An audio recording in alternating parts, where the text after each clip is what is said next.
Welcome to Monarchist Minute. I'm your host, William Stout, here with Toby Cosner and Vladimir Kappel. Vladimir Kappel is a moderator and a member of the UMP. So, Toby, you know him well, but Vladimir, go ahead and introduce yourself a little bit. Hi, I go by Vladimir Kapel on here.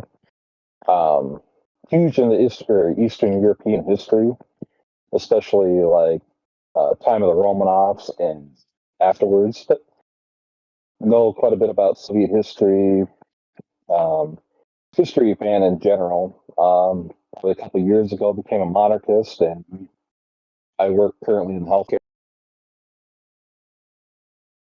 How So, lovely. Nurse, doctor, or nurse, oh, RN. Going to go back to my psych NP. I actually specialize in psych.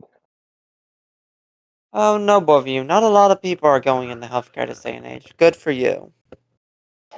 Well, I appreciate it. I mean, it's a good career.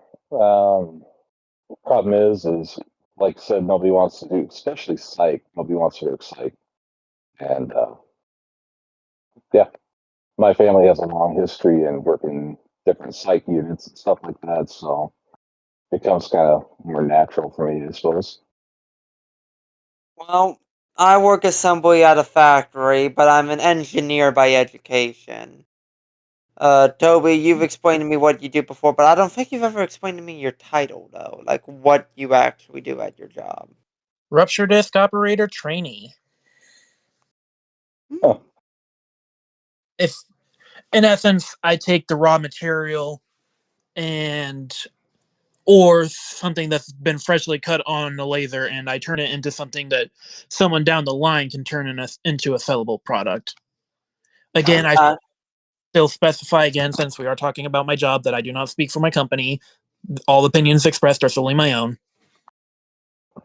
Same. I don't speak for my See, husband. I don't give that kind of legal disclaimer about my company because I don't care enough about my company. Well, you see, Plus, my company, they treat me really, really well, so I'm not in any hurry to discredit them in any way. that's fair. Same. Imagine you also work for like a smaller company where like everyone knows each other a little bit better. We are an international corporation. Oh wow. Oh, Yeah, never mind. still an international corporation. It's like I was thinking for a second. It's like, oh, maybe it works for a smaller shop because I work for a major corporation. I too work for an international corporation. Whirlpool of America. Y'all probably have heard of it. Yeah. I can't say I have. I build dryers. Like Okay. Maytag. Oh yeah. Yeah, I build those. I work in the plant that makes those. Oh, okay. Cool. Yeah, I'm familiar now. there's a joke I always tell everyone. You know the Bismarck quote, laws are like sausages, they're respected more when you don't know how they're made. Mhm. I feel the same way about household appliances now. Yeah, it's something else, but anywho, now that we're done with icebreakers, we are going on to a very, very interesting topic this week on Monarchist Minute. We're talking about anti-monarchist sentiment in far-right circles. This topic was brought to us by a member of Monarchists of America who is not speaking on the podcast. He doesn't like speaking in voice chats for various reasons, but that's neither here nor there. But he wanted us to talk about how there's growing anti-monarchist sentiment among the hard right, the alt right, and various other right wing circles in Britain.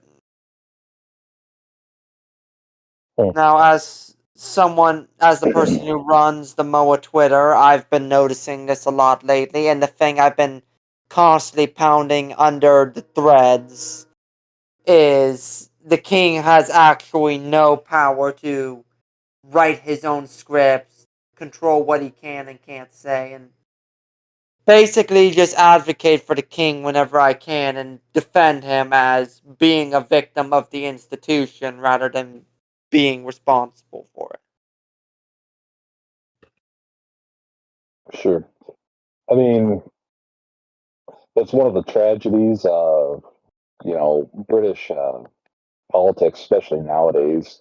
It's just everybody wants to project their own thing onto the king.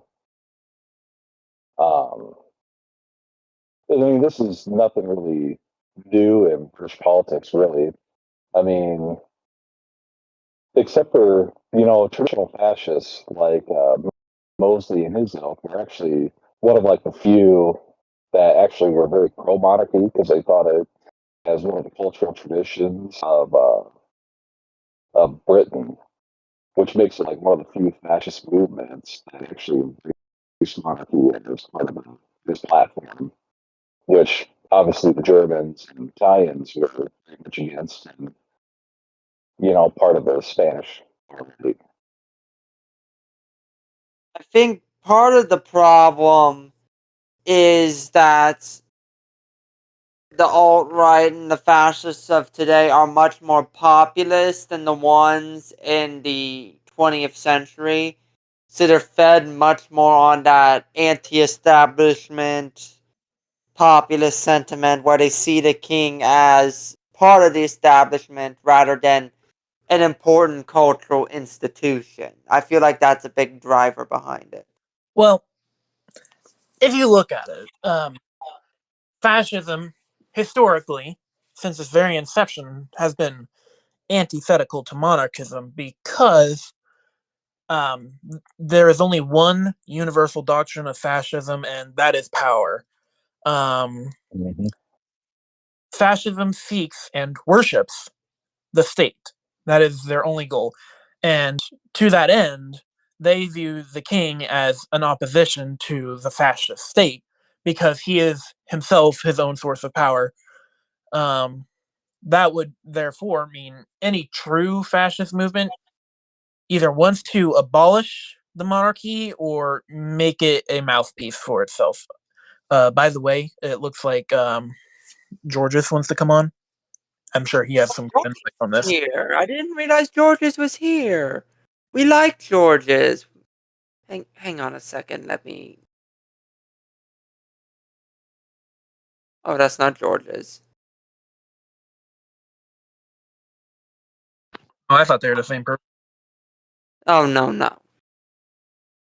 Sorry, I was in the podcast channel with the recording controls. That's why I couldn't see who it was. Okay. Anyway, where were we? About projecting their own ideas onto basically everybody else. Yeah. Oh yeah. That was um. That was definitely a big thing in like Italy and Japan. Especially in Italy, where Mussolini effectively used the crown as a source of legitimacy in his early years. Mm-hmm. And then Japan, it'd be the Japanese had a much more weird relationship because of the pseudo-religious nature of the monarchy and how Hirohito functioned as sort of a god king, but simultaneously being a mouthpiece. So it's like it's weird if we consider Hirohito because there are some instances where they actually did believe his voice was the heaven, and then there are other instances where they very, very much treated him as a mouthpiece and just a man. Like, I yeah. mean, I've said that Tojo was effectively a shogun, and that if you look at it, it's kind of, the Japanese and world and the 40s and 30s era, it feels like they were doing the same thing you see a lot of tradcasts online today do. They'll look at the Pope and say, "You're the guy. I'm going to disobey everything you say."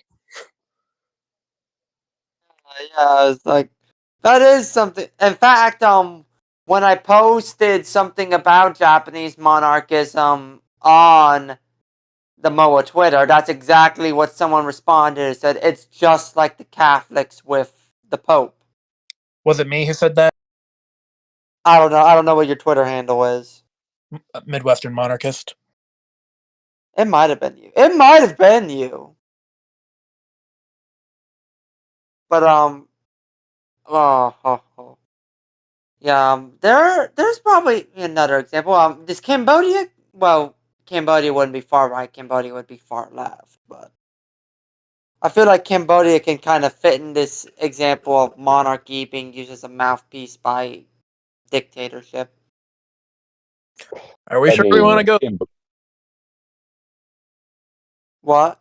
I mean, You guys are talking at the same considering that time? most of the government is still or former Khmer Rouge, I mean, it's mostly a way to get around getting prosecuted for massive war crimes. I shouldn't say war crimes, but or crimes against humanity in general. I wish Georges was here. He's kind of the expert on niche topics, and he can tell us a lot about the Khmer Rouge. If I may, for a moment, the main subject is far right retard. I shouldn't say that on air. I'm sorry. Um, but our main topic, right? Far right being anti-monarchy. What if I do for a brief moment the rare far left being monarchist? Are you all familiar with the time that Grenada tried out monarcho-communism? I've seen the note. I've seen it before mentioned on like a Wikipedia article and like a screenshot of a Wikipedia article, but I don't know a whole lot about what actually happened when that happened. So It was basically, back in '82, wasn't it? what? It was back in I think 1982, wasn't it? Something like that. But anyways, Grenada, they had a communist revolution, and it's still part of the British Empire at that point. And because they were thinking, all right, we still want to be part of the Commonwealth because of all the uh, international ties that will bring. So they decided that they would keep the Queen, despite being a communist country. Now, as the quote unquote Red Prince of Moa, the guy who's like very, very economically left leaning, there is a lot of very interesting theories on why monarchy and socialism should actually work together instead of being opposed to each other.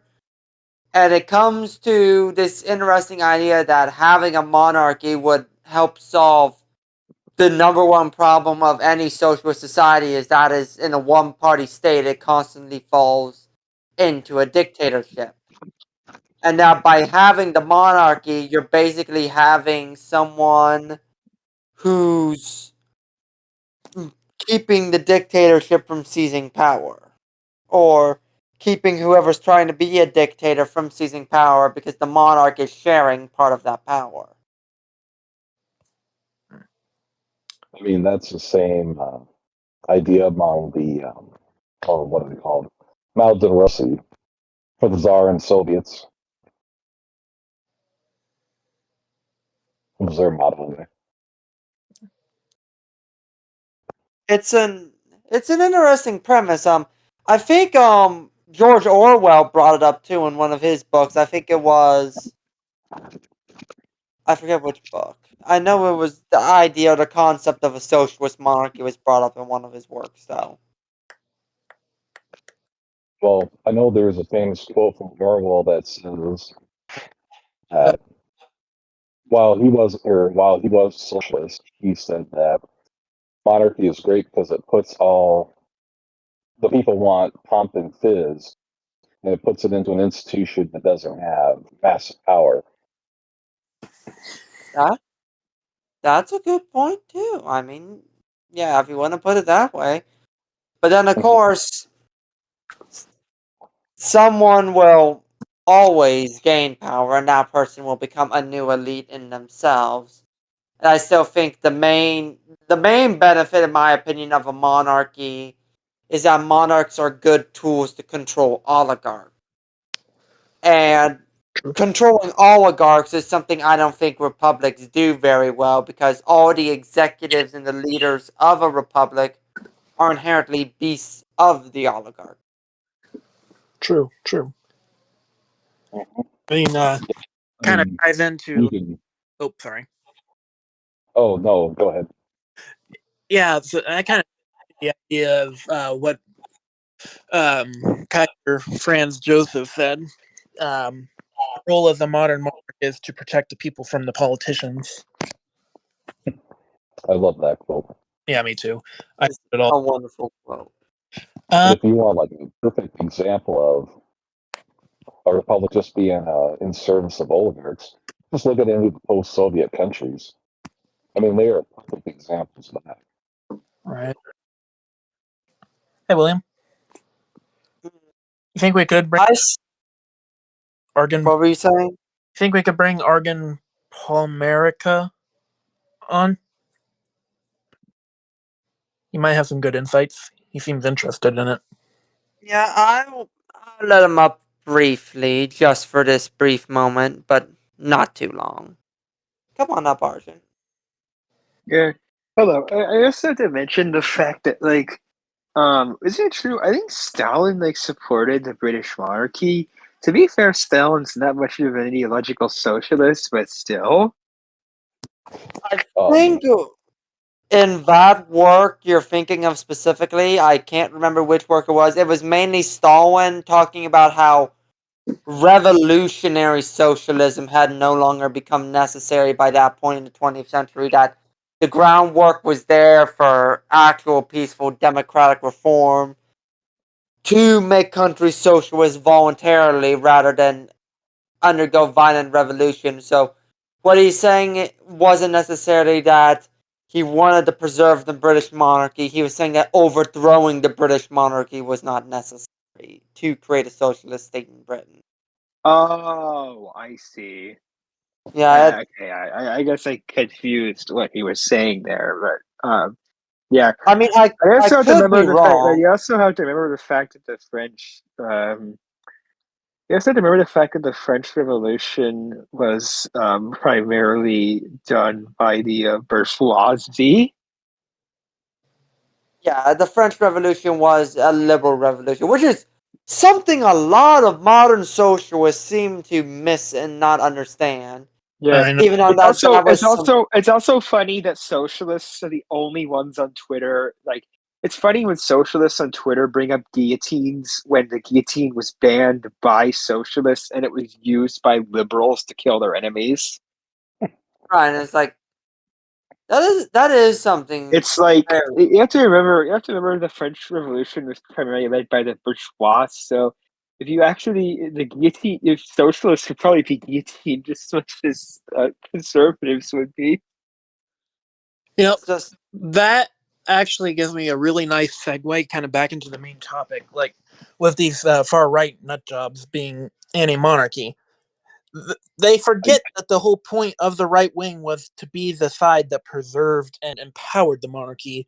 Is where we get the term right wing, is those who wanted to keep the king in the French Revolution.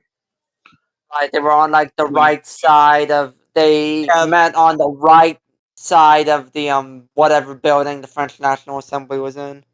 yeah, the president of the National Convention happened to sit to the right, and those who wanted Yeah. to get rid of the left. Oh yeah, that's where the term left and oh yeah, that is where the term left and right originated from. It's yeah. Which brings up another fun part about that we could go into at a later date about how the terms left wing, and right wing are, at the end of the day, entirely completely arbitrary, and how the political spectrum is unimaginative and frankly rather vague and unhelpful with understanding politics and the spectrum of different ideas. I do want to bring up one pretty quick tidbit that during the Anschluss, when Stalin was trying to create a bulwark against the fascists in Germany, he actually did sponsor and attempt to um, kind of like support a Habsburg restoration in Austria as a way to help pry the Austrians away from the Anschluss Yeah. and strengthen For, Germany. for some reason, like if I remember correctly, Stalin had a weird like for the Austrians. Yes, You know and he that actually liked the Habsburgs, kind of. Yeah. that kind of reminds me of a little historical tidbit. Stalin, Trotsky, and Hitler have been recorded to have visited the same coffee house in Vienna on the same day. And I think Sigmund Freud was also frequented the same coffee house. And there was one other person, I can't remember who. It might have been Gallo Principe, I'm not sure. Ugh. Oh no, it was Tito. It was Joseph Broz Tito. Oh, that's not a surprise. Yeah, just like 5 of the most important men in European history that would define the 20th century all went to the same coffee. What was in the coffee? That- What was in the coffee? A dose of left-wing radicalism. Because I mean, even like even though they call themselves the far right, they're just another side of the far left. I mean, they're really the only different, or like far right fascism is just non Marxist socialism. I mean, that's what it is. I always explain it to people like this. There are 3 children of the French Revolution, each one for the 3 tenets: liberty, equality, fraternity. Liberalism comes from liberty, communism and socialism comes from equality, and fraternity is where we get nationalism, fascism, and like all of that wonderful, wonderful stuff. And Mhm. communism, fascism, and libertarianism are all the extremist ends of each of those I tenets. always I always call them the 3 daughters of the Enlightenment. Or the That is a wonderful term to call them. Daughters of wars. Yeah, so if we look at what fascism is, it's really what it really is just like ultra revolutionary nationalism. That's what it is. yeah, pretty much. Yeah, it's I just mean, dressed up Marxist. It's nationalized Marxism. At I least that's what I've am always thought. I am intrigued at the concept of it as Giovanni Gentile originally put forward. Because when Gentile originally put forward the idea of fascism, his idea wasn't necessarily this revolutionary nationalism that we know it to be. It was more so this idea of resurrecting the Roman Republican ethos of the values and the civic moral compass of that period, of that institution. Of all the periods in Roman history, why the Republic? Ugh. Well, I think what he was trying to do was trying to rebuild that sort of duty based system where ideas like um, citizenship is a privilege, not a right. Well, Your obligation is to your community and to your nation and not to your own self interest. And I mean, basically, I see what the way I see it is he was trying to fight the ultra individualism that grew out of liberalism without going for international collectivism like in Marxism. let's see. Still, though, like if you wanted to rebuild the civic duties of the Romans, you could still model yourself after the early Principate. You know what I mean? Or hell, Right, right, but the early Principate itself would have considered itself just a republic with a dictatorship. it's still a monarchy. And I know, we could talk about how the Romans were in denial till we're blue in the face, but yeah, true. Hell, we can still say that as far as the early dominant. Hell, maybe even the late dominant. now forgive me, I'm not well versed on terminology. What's the difference between the Principate and the Dominant? Principate is first citizen. Dominant is lord and master. Diocletian would be the first dominant. When he founded the Tetrarchy, Constantine would be a dominant. Every Roman emperor from Diocletian to Constantine the 11th Paleologos would be a dominant. With So, the exception of dominant. Maxentius, who was a usurper who tried to restart the Principate but failed because Constantine whooped his ass. So, dominant was basically when Rome finally just admitted it, bit the bullet, and said, okay, you know what? Yeah, we're a monarchy. Yeah, pretty much. Whereas the Principate was still fashioned as that republican dictatorship and monarchy and function only sort of thing. Yeah, kind of. Something.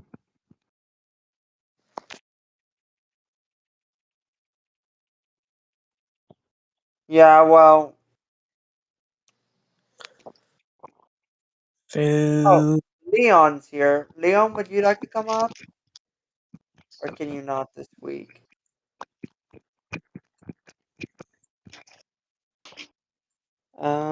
Nope. Alright, fair enough. Why we're on the topic of the Principate, kind of to diverge from our original topic since we've kind of beaten it to death. too quick. Since we all agree that the Principate, despite being fashioned as a republican dictatorship, was fundamentally a monarchy, what are our opinions on North Korea? Ooh, that's a tough one. Because I am always of the school of thought of, yes, it's a, legally speaking, a socialist republic, but functionally speaking, it counts as an informal monarchy. It depends if you consider at what point is a dictatorship monarchy. And yeah, you also got to keep in mind you got to tread these waters really carefully, especially within the American monarchist community. I The problem know. is that would you really want to use North Korea as an example as a successful state? Oh, absolutely not. I would argue that because of how extremely oppressive they are, going so far over the top on it, I would argue that they are so fundamentally opposed to nobles oblige that they cannot qualify as a monarch ever, period. And the only way that will change is if a future Kim is to say, we have done wrong and we're going to work towards fixing it and start opening up. If that happens, I might walk back on my statement. You see, I count it as a monarchy in infancy just because it's had 3 generations of um hereditary succession so far. Well, technically 2, but it's on its 3rd generation of Kim family. But as for nobles oblige, or however it's pronounced, I was never good at French, I but just oblige. oblige. We gotta remember that that is a very Western concept, and that wouldn't necessarily be universal for an Eastern monarchy. Which Eastern monarchies are more about that sort of mystery of and the elitism behind the ritual. I mean, think about it, the emperors of ancient China, where it was forbidden to look them in the eye or look upon their face. You know, So, absolute we, truth exists. We can apply the logic of don't be a pardon my French, but don't be a rat bastard. And I mean, that yeah, I'm not disagreeing, and I'm not excusing the Kim family's horrific and tyrannical rule over their country. I'm just saying it's like no nobody's oblige is not necessarily applicable in this instance. And it also depends on. See, I think the North Korean regime is perfect exactly for what they want. I mean, to hold up the Kim family, it's perfectly built for that. I I mean, the fact that they're so rock solid, I doubt, other than, of course, nothing would change it. So, I'm curious, how many generations would you think it would have to pass before we could theoretically consider it a monarchy in just by de facto nature? I would say 3 consecutive non-tyrannical generations.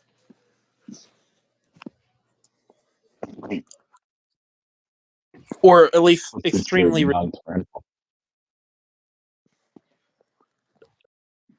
I know theoretically there was a statement or argument I remember hearing somewhere once that the same thing that happened in North Korea could have happened to China if we had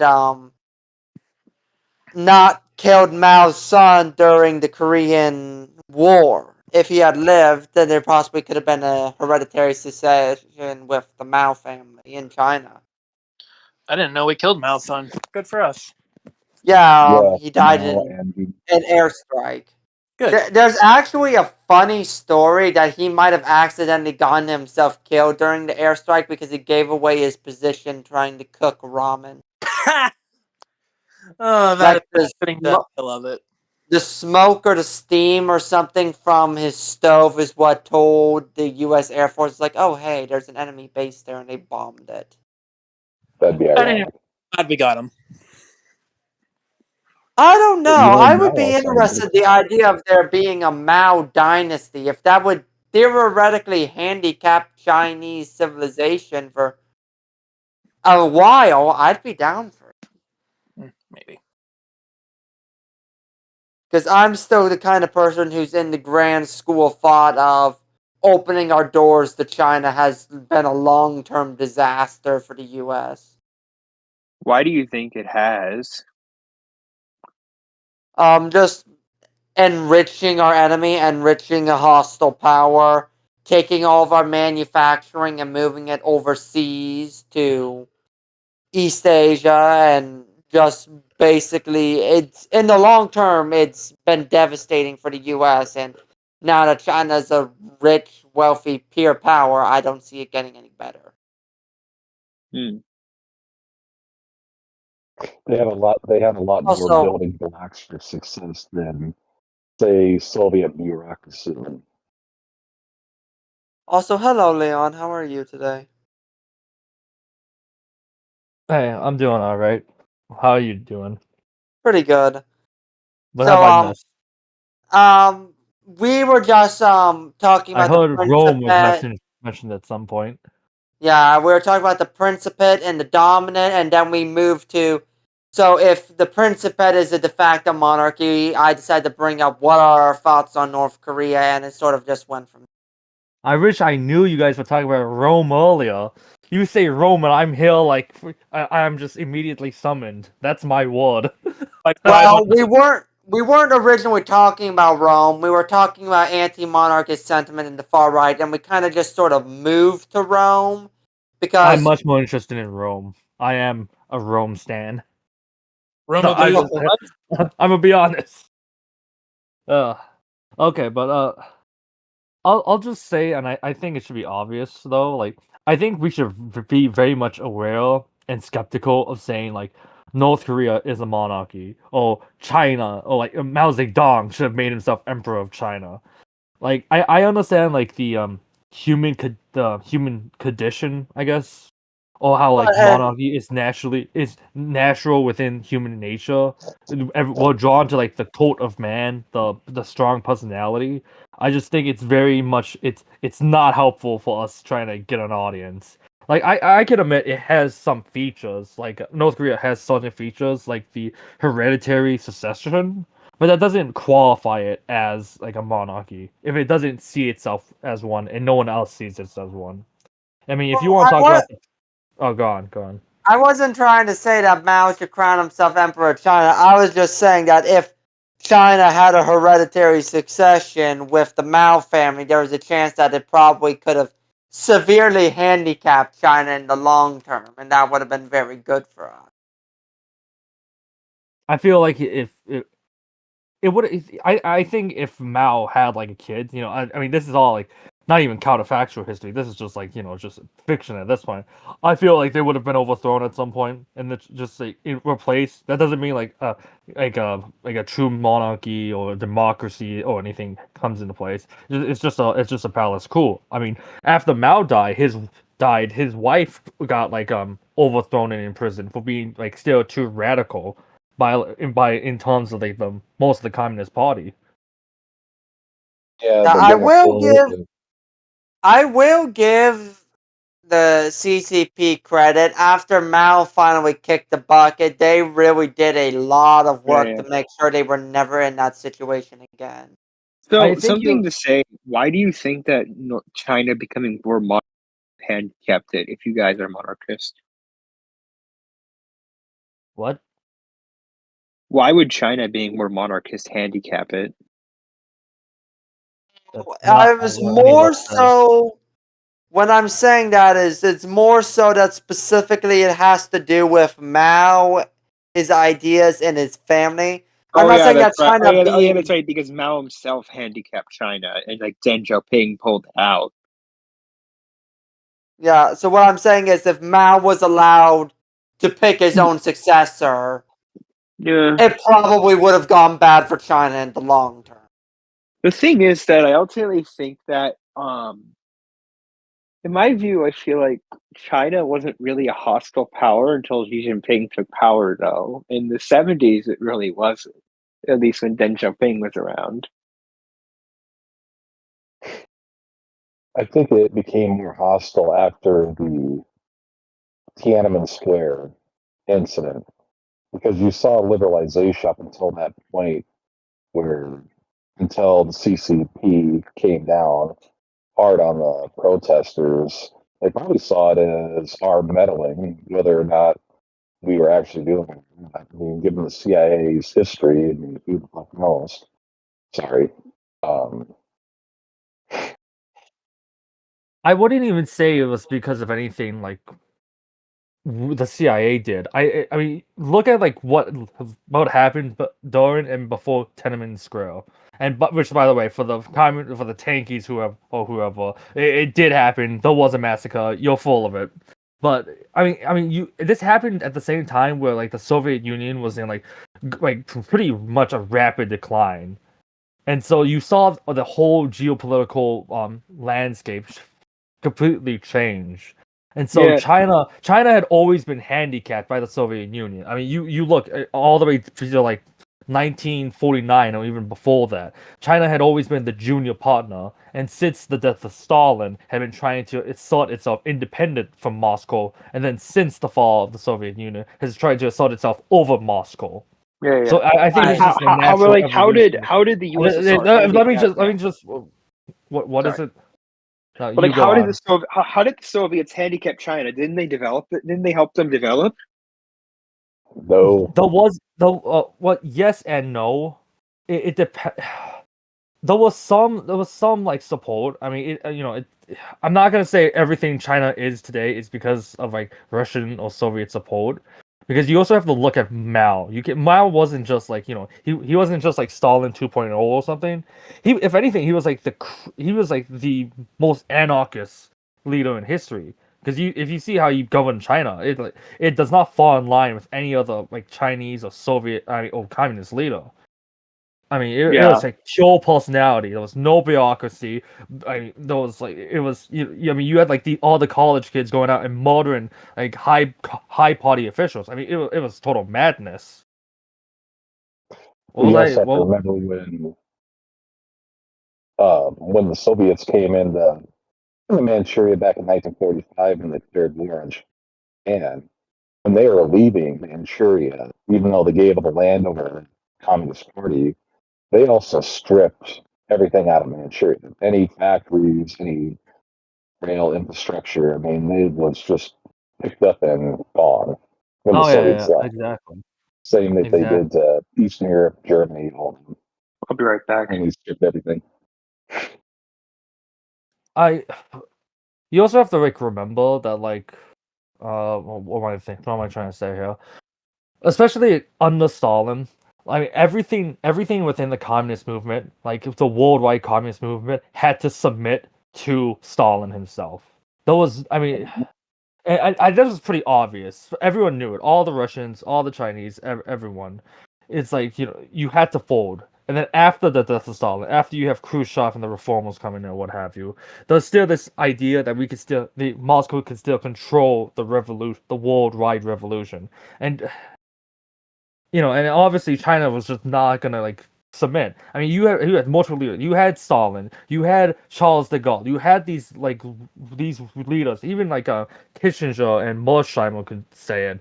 China had always been the dominant world civilization, or a dominant world civilization. It had always been like the one being paid tribute by all the little countries around it, like Korea and Vietnam and Mongolia, and then having to like bend the knee for so long to Russia, let alone input to perpetuity, was just not going to happen. The Chinese could not take that. They're not going to take that, and that's why you see how China's being so much more assertive today against the U.S. and against Russia. Right, trying not to repeat the century of humiliation. If anything, they're trying to conduct their own century of humiliation against us. Yeah, and mind you, I mean, and I people forget this often. I just have to, I feel like it's necessary to say this is that if Russia was very much in like pretty much one of the aggressors in the century of humiliation, alongside Britain and France, and more so than the U.S. So the idea that you can like whitewash Russians, like I mean Russia's like role in that history way is total BS. Whether it's coming from the Russians, the Chinese, or any of like American scholars or anything. That's just my assessment of like world affairs. Is that China, at least if we're gonna talk modern day, Putin has pretty much put Russia into this corner where Russia has to submit to China. I mean, the Chinese won't be like so like arrogant about it, but it is what it is in reality. But I think also their interests in lying more so. But I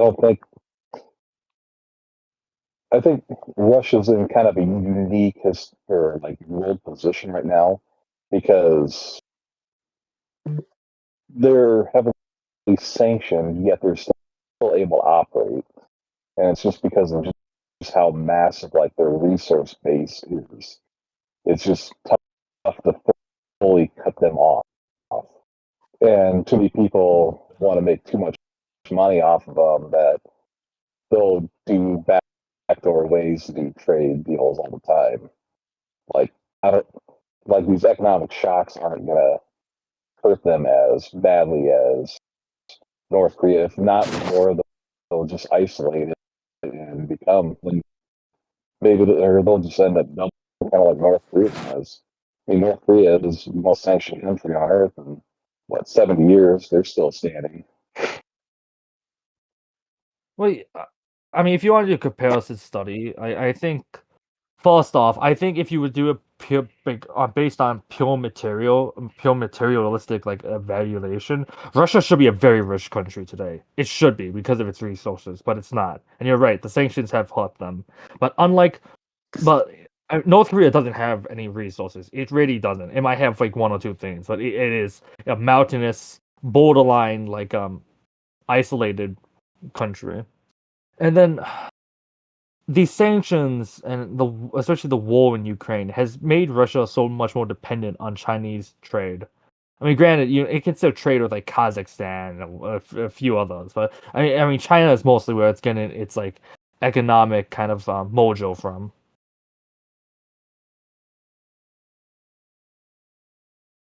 Yeah, and especially considering China gets most of their fuel from Russia, that makes them a very important trade partner. If I remember correctly, I remember reading this once. China is Russia's single largest trade partner, and this was before the war to Ukraine. But Russia doesn't even clear China's top 10. Oh yeah, that's a lot of relationships with like that. It is definitely a very one-sided relationship. And, in a funny way, Russia is to China what Canada is to the US in that regard. Hey, Will. Yeah. I feel like the conversation has moved beyond the area where I really know what I'm going to be talking about, so I think I'm going to go ahead and drop. Yeah, we're getting ready to wrap up anyway because it's Okay. almost 10 o'clock, so we're Aw. near our ending point anyway. Okay. I wanted to talk about Rome, but okay. I'm Leon- sorry, Leon. We weren't planning on talking about Rome. It sort of just happened. I would If have gladly included you. if you want, Leon, you and we can talk about it endlessly into VC afterwards. I guess we could. I don't know. I just I'm back on my Rome arc again. It comes and goes like every month now. Yeah. it's a struggle. I still remember the funny game I came up with. Instead of just having people talk about Rome, go into any historical like chat room, Discord, or forum, and then throw in the grenade entitled "Which Roman Empire?" and just watch what happens. Oh, Who gets considered Rome? Who doesn't Cool. get considered Rome? And what kind of flame war is that going to start as a result? Because I'll tell you what, the Orthodox will get mad if you don't consider Russia Rome. The Catholics will mad if you don't consider the HRE Rome. no. Go back with the false group. It's only the Russians. It's only the Russians who care about that. It's only the Russians. It's only the Russians because it works for like the Russian national narrative. Which I could also talk about if need be. I find that very interesting too. Let's save I won't that. talk about it now, but Yeah, I let's just Um, save in that general. America for is the only another time. proper successor of Rome. Fight me. Wait, say that again. America is the only true successor of Rome. Fight me. I mean, no, I wouldn't say America is a successor to Rome, but I have said in the past that America is to the British Empire what Byzantium was to the Roman Empire. That's an interesting take that we could most definitely make a conversation on later. But I would say that America is the new Rome, but I wouldn't say it's the successor to Rome. And it might sound like a tangential difference, but it's a pretty big difference in my opinion. So I That's why we guess have semantics. what you're trying to say is that America's impact in the world will supplant Rome, basically. You could argue that. I've not actually thought about it from that lens, but it's like there's a difference between like becoming like what Rome was, like not just like in identity, but like in like just in importance and spirit and stuff like that, versus saying, "Oh no, we are the successors. Like we are them." There's a So difference. it's more so America fills the niche of Rome. Yeah, I think that's a better way of saying it. Also, we're just better than everyone else, and that's a simple fact. Now, wait a But we're minute, wait a also more minute, no. schizophrenic. No, No. No, I will argue against the idea of American exceptionalism. The point of American exceptionalism wasn't that we were inherently better than everyone else. It was that we could take anything that anyone could make and make it better. That's But we also what the still had to Chinese prove Oh, do. it. just saying we are better. That's not about exceptionalism. I just think our empire is greater. We exert the most control. We are better. I wouldn't say like all empires better. I think the qualifier, like if you have to put like a star next to it, is the fact that our empire is made from the corpses of the old empires. Well, to be I'd say fair, we also kind of I lucked into our empire because we were basically the only people left after World War II that hadn't basically, for lack of a better term, gotten the shit kicked out of them. So, I mean, regardless of how it happened, that's just how what our like a good portrait of what our empire is. It's like all the other old empires destroyed themselves, and we just came in and said, "You know what? Now this is ours. You guys all did the easy work for us." I know, but it's like, I still feel like that way we don't necessarily deserve our empire, or we weren't ready for our empire because we didn't actually put in the work to get our empire. We were Hold on a minute. empire was sort of just thrust upon us. That's the largest expansion of our empire, but it's not where our empire started. We conquered the natives and we defeated the Spanish. We defeated the British, and to some extent, although not nearly as much as the other two, we kind of defeated the French as well. In that right, we can Place the French with the Mexicans. ourselves, not just we took over the corpse. Now, yes, we did end up taking over the corpse after World War II, but by then we had already conquered for ourselves an empire. That's a fair argument. I mean, there's different stages to it. I mean, I know you wanted us to like wrap it up and stuff a few minutes ago, but I mean, No, I mean, it's fine. I'm enjoying this. I mean, those been stages to what I view as American imperialism or imperium, and I don't know why. Well, I do know why, but I do not view the term imperialism negatively like so many others do. I don't. I view it neutrally, but like I I mean, actually ascribe to myself imperialist, so I'm with you. I'm an imperialist too. I mean, again, I mean, I view the term as inherently neutral because I view imperialism like capitalism as like inherent to human nature, and the same with monarchy. But I mean, like Toby said, you have the first stage where it's like conquer the Native American tribes and native and nations, take over from sea to shining sea, and this is you have the Coal Empire. You have the Coal Empire and that's ends around usually what like the late 19th century. That's about when we conquer and like pretty much neutralize any kind of threat from the major tribes.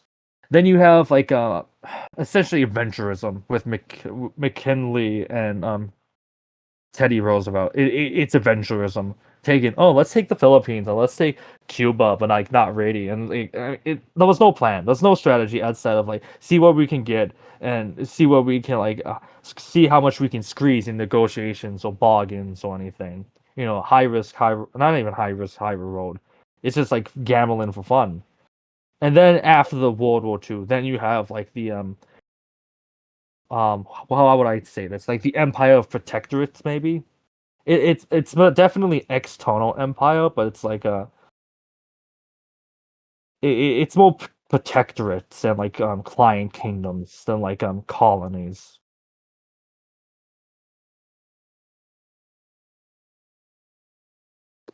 Okay, let's wrap this up. Alright, I think that's enough. So, let's wrap this up with prayer. Please bow your heads and join me in the name of the Father, Son, and the Holy Spirit. Our Father, who art in heaven, hallowed be thy name. Thy kingdom come, thy will be done, on earth as it is in heaven. Give us this day our daily bread, and forgive us of our trespasses, as we forgive those who trespass against us. And lead us not into temptation, but deliver us from evil. Amen. Heavenly Father, please protect us and watch over us until we meet again.